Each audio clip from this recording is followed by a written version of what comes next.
You obviously say the market is being driven by a dominant spending cycle, AI infrastructure investment. That's certainly where we've seen the capital flowing out of the bigger spenders, the hyperscalers, into sort of the more bottleneck parts of the AI trade. But this seemingly feels like it's fueling narrowness in the market. Is any of that concerning to you, or do you think it's healthy? It's a little concerning just because this AI spending trade is so dominant that if you buy an index, you're just getting sort of one return driver. So if you think about it from a investing 101 or from a retirement standpoint, you're not supposed to put all your eggs in one basket, and you're kind of getting forced to. With AI spending really driving the majority of earnings, the majority of returns. And so, if you think about an active manager, they typically try and get diversified exposure to the market, which means different and uncorrelated market drivers. So it's definitely created a headwind for them. But I certainly wouldn't penalize them for, being prudent in terms of their approach. And Craig, you made a really interesting argument about that traditional diversification has actually hurt performance because so many of the market winners are all driven by that same underlying AI driver. So as you look at the setup that we have now, how should we be thinking about diversification in this environment? Should we be rethinking what we think of when we think diversification? Yeah, I think it's tricky. I mean, if you look at returns year to date, you could say, well, let's see, Russell Value's outperforming, small and mid's outperforming, emerging markets is the top performer, and you could say that looks like diversification to me. But just to use the extreme example of the emerging markets. If you just take away the top three names, TSMC, Samsung, and HK Hynix, all of that outperformance goes away. So you have to dig into the numbers to really get an idea of how narrow the returns really are. And a number of people have been sort of putting together with the S&P 500 list of companies or stocks that have the greatest exposure to this AI spending. And it's like, maybe 40, 45 names that represent maybe 50% of the index, but much more in terms of the performance and as well as earnings drivers. So they're really punching above their weight. And I don't want to suggest that this is unjustified because the spending is there. There's visibility, and if you look at some of these companies that kind of feed into the supply chain of that data center, they have a backlog that looks out a good couple years. But if I use the internet as sort of a parallel, it's not the best parallel, but it's what we've got. There was a sort of a handoff from the market exploding in those companies that sort of were building out the internet, the ones putting in dark fiber and optical companies and those. Eventually, the market started to shift from that capacity play to the actual beneficiaries from the internet. So right now, it's the AI capacity build that's working, but eventually you're going to see the market shift over to the users of the internet as being the more attractive play and the one with even longer legs. John, I just want to get your thoughts on where we are in maybe a cycle here. And I'm struck by the news of Meta Platform shares down right now, the company weighing a big equity raise after that blockbuster Google deal that we got earlier this week, $85 billion in a share sale. John, I know I'm not going to get you to comment on an individual company, but comment on what it means to you when you have huge mega cap tech companies doing share sales or possibly doing share sales like this. What signal does it tell you? Signal tells me that it's a very healthy market right now in terms of the supply and demand that's out there in the marketplace. And I think that we've seen, I speak with institutions at Goldman Sachs, institutional investors, and there's never been more robust demand for these offerings. And my expectation is that trend continues. That's a major piece of why we are very constructive. This equity market, despite S&P 500 already making 24 all-time highs, we expect more of that to come in the future. So, John, how do we know, though, that it isn't just a case of FOMO and people just chasing? I mean, it's so much money, so much momentum in terms of the AI spend and build, debt side, equity, tapping markets. We heard from the Bloomberg technology folks yesterday, a big conference, lots of major players in the AI space saying demand is incredible. They've just the momentum. How do we know, though, that it's not just kind of a major FOMO trade and that there's going to be some kind of reality or reckoning coming in the near future? Because from the institutional investor perspective, we actually still see a lot of discipline out there. There's still, I think, a wall of worry left to climb higher in this market. What we look at is our prime brokerage data. And one of the most important pieces out there right now, I think, is gross exposure. So essentially, hedge funds are still long a lot of their single stocks, AI, tech exposed names.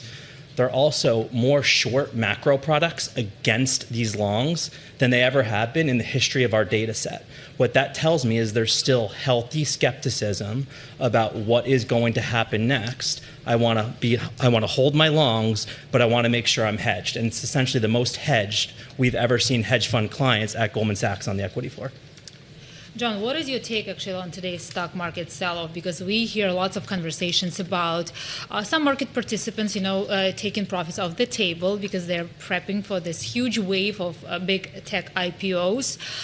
So what is your take? And what does Goldman also think? Is it a buying opportunity? Is it time to buy the dip?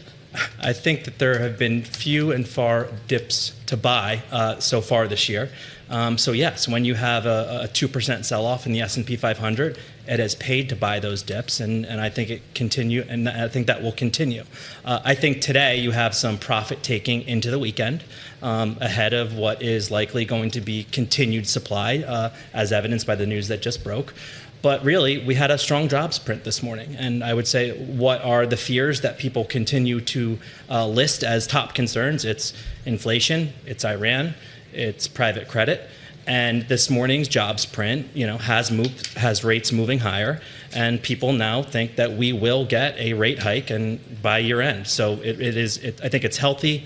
I do think it's a buying opportunity. And I think that there is still a significant amount of worry, cash on the sidelines, short exposure out there for the market to climb higher.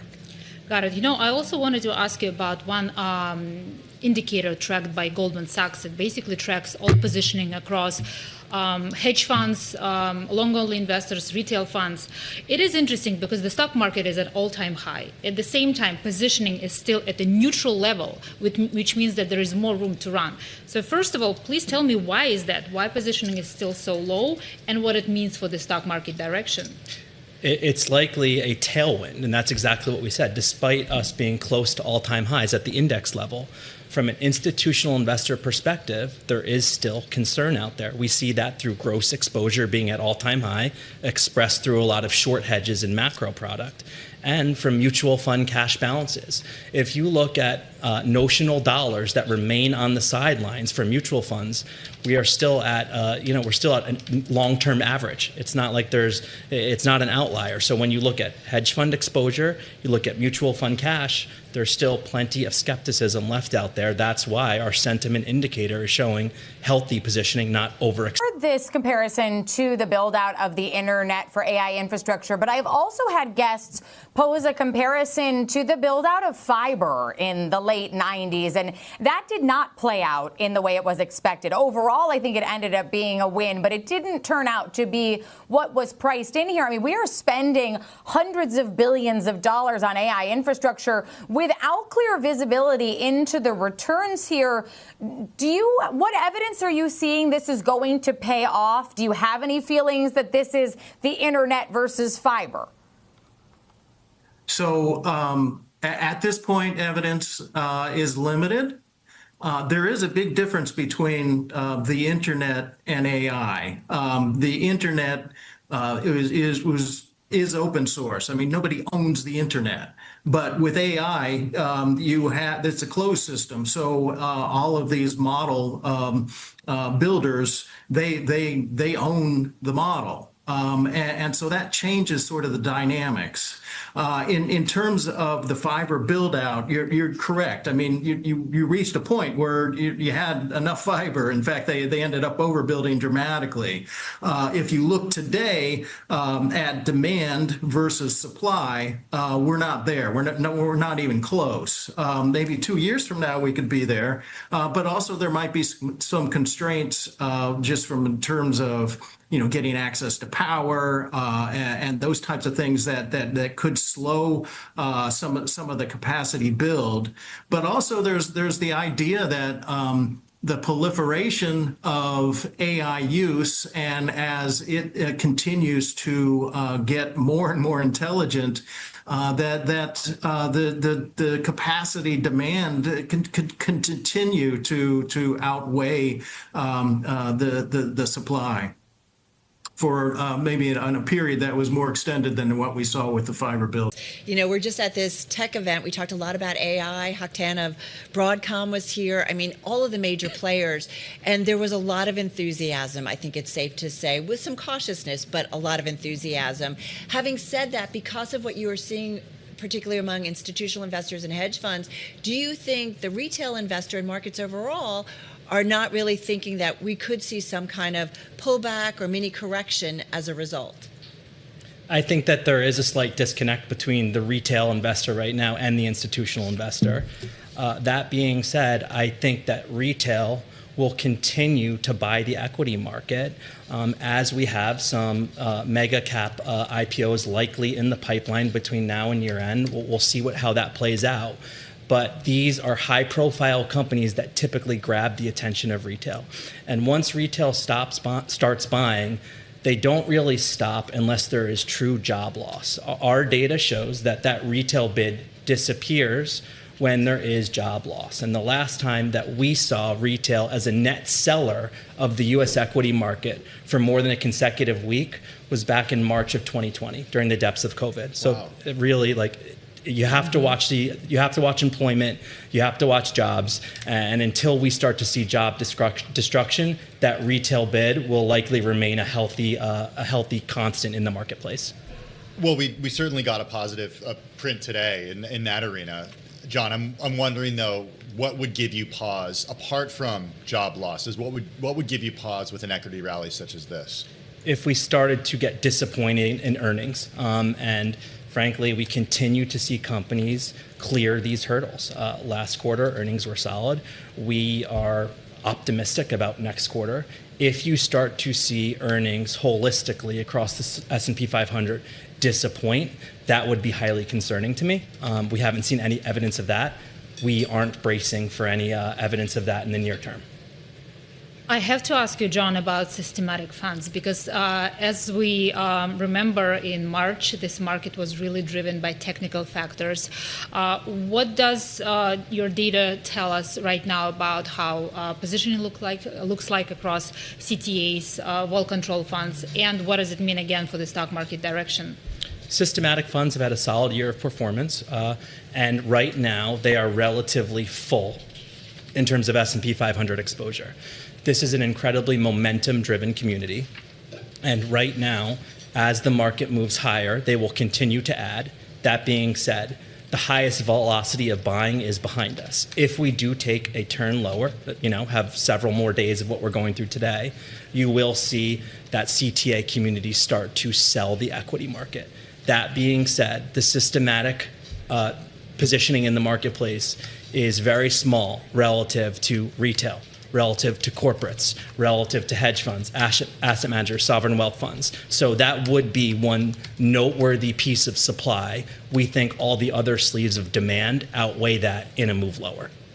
I agree, but at the same time, when they sell, you really feel it because they do it so quickly. Correct. So again, regarding today's sell-off, we see that the S&P 500 basically is now trading PE ratio closer to long-term average. So do you feel that the market right now is fairly priced in ahead of the next earnings season? We don't think it's overly expensive. We get this question in terms of, Are we optimistic on earnings? Yes. We get this question within memory space all the time. And we still think memory, one of the highest momentum sleeves of the market right now, is still relatively fairly priced. And we see that with our institutional clients right now. There's a ton of focus in Korea, in Taiwan, outside of the U.S., and there's still real value to find, even though some of these markets appear to have gone up and to the right. There's still room to run because the fundamentals back it. But you have been one of the more bullish voices. You've maintained a bullish outlook every time we speak. You are still sticking with your 8,000 target by end of year. So I want to know, what is giving you confidence that we still have room to run here? Yeah, we still have room to run by one word, Marley, and that's earnings. Earnings remain strong, and there are some headwinds that we may face that would put a little bit of volatility into this year. I expect that volatility, and this is our message to investors. For our clients, we are preparing for that volatility, and we can go into that here in just a few minutes if you'd like. But the idea that 8,000 is achievable is certainly still on the table for us, and there is maybe one or two things that may derail that altogether. But the idea that earnings continues to grow, we think that the market has looked past inflation to this point, and the continued optimism and build out of AI are going to continue to drive this market higher. There are four main things that have to happen for the market to hit 8,000. In our point of view, is that AI demand has to continue.